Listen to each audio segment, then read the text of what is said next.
Hi everyone.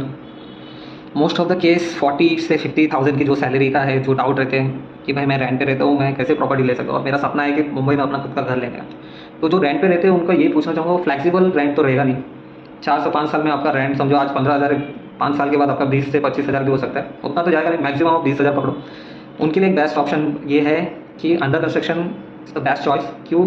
क्योंकि जो under construction property वो आपको 5 साल में आपका खुद का घर दे देगी, और आप रेंट पे भी रह के वो चीज़ आप अपना खुद का घर देख सकते हो। अभी सपोज आप 40 लैक्स में 1 BHK देख रहे हैं, आपकी 50,000 की सैलरी, तो आई थिंक आपका 40 लैक्स का 1 BHK ऑल इंक्लूडेड बैठना चाहिए, और उसका आपको पास 10% होना चाहिए।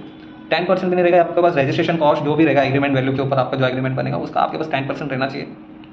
और 90% आप लोन करते हो अंडर कंस्ट्रक्शन प्रॉपर्टी में, रेरा है, रेरा प्रोजेक्ट्स में, तो 90% का उनका 3 महीने का स्लैब पेमेंट जाता है, 3 to 4 मंथ में जाता है।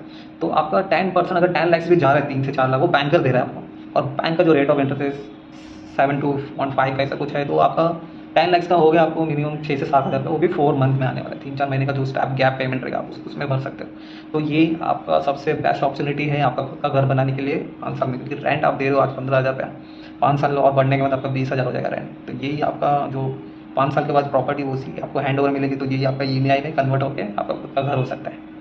Think about it and do it fast.